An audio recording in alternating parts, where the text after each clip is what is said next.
नमस्कार, आप देख रहे हैं IBC 24। मैं हूं आपके साथ सृष्टि पांडे और शाम के 7 बज चुके हैं और वक्त हो चला है मध्य प्रदेश के बुलेटिन का। सबसे पहले आपको मध्य प्रदेश के बुलेटिन में बताएंगे कि इंदौर में PM एक्सीलेंस कॉलेज के कार्यक्रम में CM डॉक्टर मोहन यादव ने कांग्रेस सांसद राहुल गांधी पर सीधा हमला बोला है। उन्होंने कहा कि प्रधानमंत्री नरेंद्र मोदी की सरकार अंगद के पांव वाली सरकार है। यह सरकार किसी से हिलने वाली नहीं है, चाहे राहुल गांधी आ जाए या कोई और, लेकिन मोदी सरकार पर कोई आंच नहीं आने वाली है। मोदी जी की सरकार अंगद के पांव वाली सरकार है, किसी के बाप से नहीं हिलने वाली है, ना हटने वाली है। राहुल बाबा, तुम भी आ जाओ, तुम्हारी बहन भी आ जाए, तुम्हारी मम्मी भी आ जाए, सबके सब आ जाओ। मोदी जी की सरकार पे कोई आंच आने वाली नहीं है। और अब रुक करेंगे मध्य प्रदेश की सबसे बड़ी खबर का, जिसे देख और सुन इस वक्त मध्य प्रदेश ही नहीं बल्कि पूरा देश हैरान हो जाएगा। एक पूर्व आरक्षक जिसने सिर्फ 12 साल नौकरी की, उसके यहां से अरबों खरबों का सोना चांदी और कैश मिला है। लोकायुक्त की टीम अभी भी कार्रवाई में जुटी हुई है। आखिर इतनी संपत्ति, इतना कैश कहां से आया, इसकी जांच की जा रही है।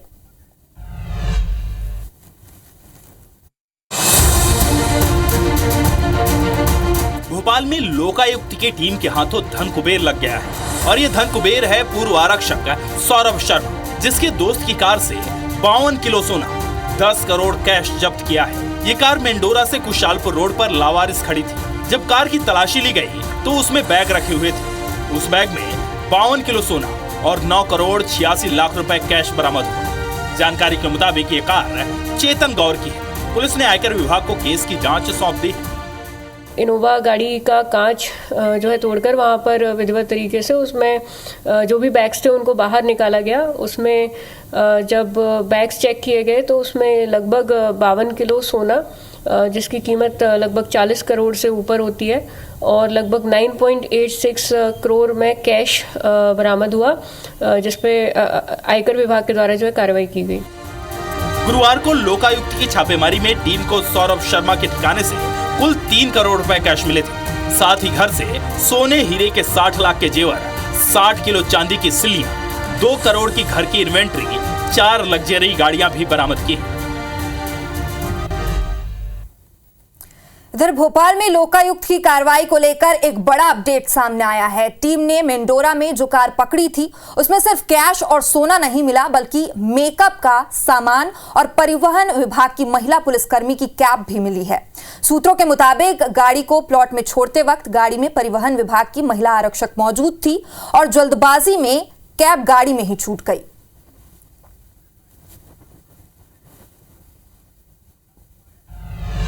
वहीं चाइनीज मांझे ने अब तक न जाने कितनी जानें ली है। सरकारों ने इस पर बैन भी लगाया, लेकिन न मांझे मार्केट में बिकना बंद हुए और न ही इससे होने वाले हादसे रुके हैं। इस बार यह हादसा पन्ना में मासूम बच्ची के साथ हुआ। पन्ना में चाइनीज मांझे का कहर देखने को मिला। प्रतिबंधित चाइनीज मांझे की चपेट में आने के चलते 7 साल की मासूम बच्ची बुरी तरह घायल हो गई। उसके दोनों हाथ और पैर जख्मी हो गए। आनन फानन में परिजन उसे जिला अस्पताल लेकर पहुंचे, जहां डॉक्टर ने दोनों पैरों में 44 टाके लगाए और गंभीर हालत के चलते जबलपुर रेफर कर दिया गया। ये धागा प्रतिबंध है, फिर भी बिक रहा है दुकानों में। उस बच्ची के दोनों पैर कट गए हैं और इससे बड़ा हादसा भी हो सकता था, उसकी जान जा सकती थी। चाइनीज मांझा होता है, उससे उसका पैर कटना बताया जा रहा है। उसका घाव गहरा है, जिसको प्राइमरीली रिपेयर कर दिया गया है, लेकिन उसमें टेंडन और लिगामेंट नर्व इंजरी के चांसेस हैं, इसलिए उसको हायर सेंटर में रेफर किया गया है। लेकिन बड़ा सवाल ये है कि बैन होने के बावजूद भी चाइनीज मांझा मार्केट में कैसे पहुंच रहा है? प्रशासन क्या कर रहा है? जानलेवा चाइनीज मांझे के खिलाफ एक्शन कब होगा? विधानसभा सत्र के स्थगन से पहले हर बार राष्ट्रगान होता है, लेकिन इस बार मध्य प्रदेश विधानसभा में यह परंपरा तोड़ दी गई। परंपरा टूटी, यानी एक मुद्दा उठा। अब मुद्दा उठे और पक्ष विपक्ष में तकरार ना हो, ऐसा कैसे हो सकता है?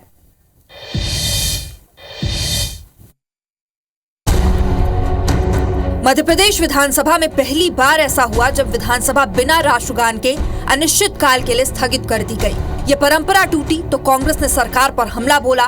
विधायक बाला बच्चन ने कहा, यह संविधान और लोकतंत्र का गला घोटने जैसा है।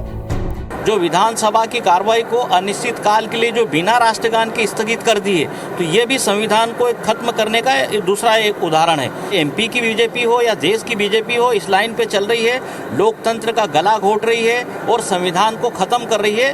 वहीं कैबिनेट मंत्री विश्वास सारंग ने बाला बच्चन के आरोपों पर पलटवार किया। कांग्रेस ने हर समय लोकतंत्र के मंदिर, चाहे वो लोकसभा हो या विधानसभा हो, इसको केवल अपनी राजनीतिक रोटी सेकने का अड्डा बनाया है। ये परंपरा क्यों टूटी, इसका जवाब किसी के पास नहीं। सत्र में ठीक से चर्चा हुई और ना ही बहस, बस हुआ तो हंगामा। तो मध्य प्रदेश में 5 दिनों के विधानसभा सत्र का आज आखिरी दिन था, लेकिन आज भी चर्चा के बजाय विपक्ष का विरोध ही देखने को मिला। कभी केतली, कभी कटोरा, तो कभी नल की टोटियां लेकर पहुंचे विपक्ष ने आज हर दिन की तरह विरोध का नया तरीका अपनाया और कांग्रेस सरकार को घेरती नजर आई। एमपी विधानसभा के शीतकालीन सत्र का आज आखिरी दिन है। कांग्रेस एमएलए आज संविधान की प्रतियां लेकर विधानसभा पहुंचे और एक बार फिर शाह के बयान का विरोध जताया। गले में नीला दुपट्टा डालकर गांधी प्रतिमा के सामने प्रदर्शन किया। अमित शाह ने आज तक माफी नहीं मांगी, हम चाहते हैं कि माफी मांगे। यही हमारा कहना है कि पूरी कांग्रेस पार्टी मांग कर दी, तत्काल अमित शाह जी को माफी मांगना चाहिए और राहुल गांधी से केस वापस लेना चाहिए। कांग्रेस ने जहां विरोध जताया और निशाना साधा, तो वहीं बीजेपी ने भी जवाब दिया। संविधान का अपमान तो उस दिन हुआ था जिस दिन बाबा साहब अम्बेडकर को लोकसभा का चुनाव कांग्रेस ने हराया था। राहुल प्रियंका के गलत व्यवहार के कारण इनको लोकसभा से इस्तीफा देना चाहिए। दोनों ही पार्टियां एक दूसरे पर आरोप लगा रही हैं, लेकिन सदन में चर्चा का बवाल और हंगामा ज्यादा हो रहा है। इससे जनता का फायदा होगा या नुकसान, ये सभी जान रहे हैं। वहीं मंदिर मस्जिद विवाद को लेकर आरएसएस से संचालक मोहन भागवत की नाराजगी के बाद सियासत शुरू हो गई है। मोहन भागवत ने एक समारोह में कहा कि कुछ लोग नए स्थानों पर हिंदू मुस्लिम मुद्दे उठाकर खुद को हिंदुओं का नेता साबित करने की कोशिश कर रहे हैं। इस मुद्दे पर हिंदू धर्मगुरु और मुस्लिम मौलाना दोनों ने ही भागवत के बयान में सहमति जताई।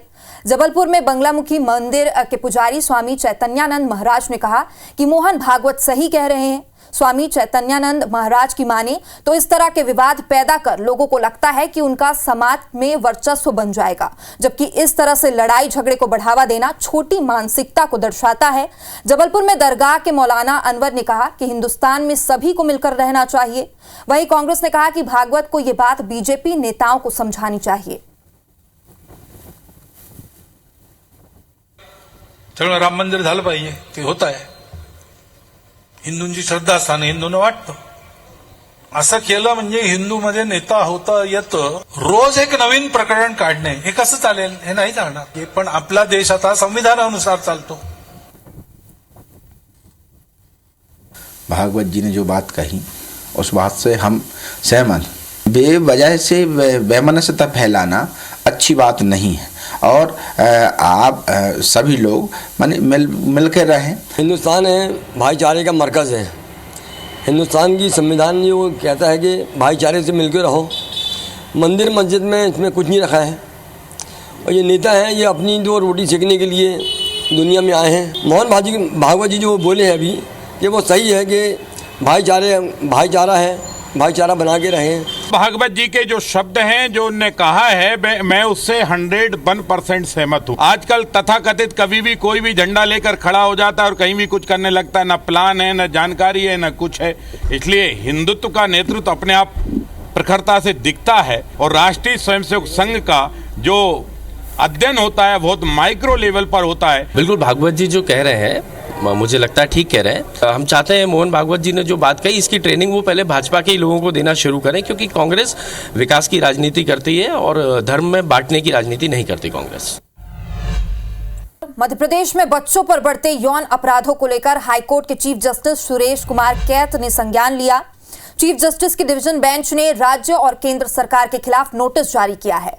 कोर्ट ने सरकारों के संबंधित विभागों से पूछा कि वो बच्चों को यौन अपराधों से बचाने के लिए बनाए गए पॉक्सो एक्ट के प्रचार प्रसार के लिए आखिर क्या कर रहे हैं। हाईकोर्ट ने राष्ट्रीय बाल अधिकार संरक्षण आयोग, राज्य बाल अधिकार आयोग, महिला एवं बाल विकास विभाग के सचिव को नोटिस जारी किया है।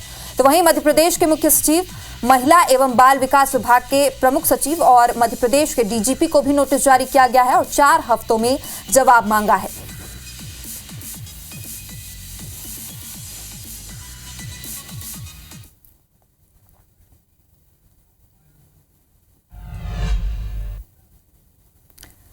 ग्वालियर के लश्कर में किसान एक ओर खाद्य संकट से जूझ रहे हैं तो वहीं दूसरी ओर किसानों की फरवरी से बेची हुई फसल का भुगतान नहीं हो रहा है, जिसके चलते 6 महीनों से सैकड़ों किसान मंडी का चक्कर लगाने को मजबूर हैं। लेकिन लश्कर कृषि मंडी में ना तो कोई अधिकारी मिल पा रहा है जो उनसे भुगतान को लेकर जानकारी दे सके। दरअसल किसानों ने मंडी के मार्फत सिंह ट्रेडर्स को अपनी फसल बेची थी, जिसकी 2.5 करोड़ से अधिक की पेमेंट अभी तक बकाया है। नतीजतन किसान मंडी प्रबंधन को जिम्मेदार ठहराते हुए मंडी ऑफिस में प्रदर्शन कर रहे हैं और भुगतान कराने की मांग कर रहे हैं। मंडी प्रबंधन किसानों के आरोप को खारिज करते हुए किसानों की शिकायत के आधार पर कार्रवाई करने की बात कह रहा है। सरसों गेहूं बेचे थे मंडी को अरविंद शर्मा को, पैसे नहीं दे रहा है। 24 लाख से थोड़ा बहुत ऊपर ही है, 24 लाख के करीब है। समय 5 से 7 महीना है, एक कलम है। इतने लोगों का पैसा है, कम से कम 2.5 करोड़ के आसपास पैसा है और एक भी आड़ती है पैसा देना ही नहीं चाहता, उधार करना चाहते हैं। क्या ये है सर, हमारे पैसे दिलाए जाए, नहीं हम मंडी पे हड़ताल कर देंगे, मंडी बंद कर देंगे। अभी करीब 1 बज रहा है और ना अभी यहाँ पर कोई स्थिति नहीं है, कोई उपस्थित नहीं है। तो ये डेली रेट आप देंगे? डेली रेट, हाँ, रोज का इनका यही है। तो किसान समस्या हल कैसे हो पाएंगे?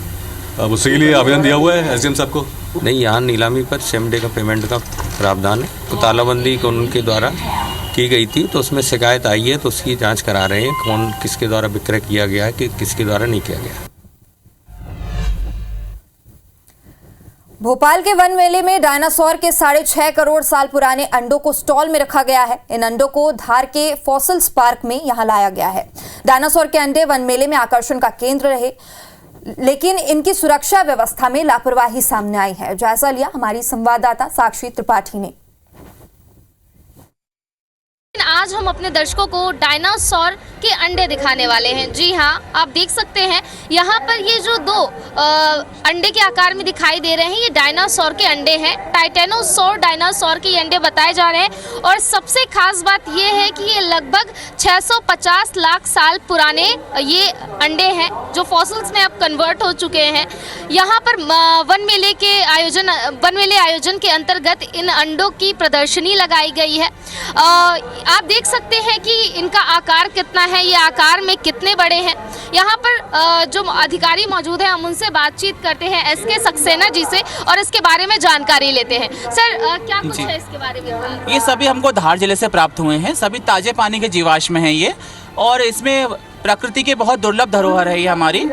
इसमें हमको 6.5 करोड़ वर्ष पुराने टाइटेनोसोरस रेक्स नाम की प्रजाति है जिसके जीवाश्म हमको मिले हैं। एक राजासोरस नर्मदाडेंसिस भी हैं, उसके समीपवर्ती हैं ये डायनासोर बहुत ही दुर्लभ प्रजाति के हैं। इनके अंडे हमको इसी प्रकार से मिले हैं नर्मदा परियोजना के दौरान, एक अलग से हमको मिले हैं। इस तरह से पूरे कंप्लीट एग्स मिले हैं हम। तो बिल्कुल आप देख सकते हैं कि यहाँ पर ये जो डायनासोर के अंडे हैं वो खुले तौर पर रखे गए हैं। यहाँ पर लोगों की काफ़ी भीड़ आ रही है।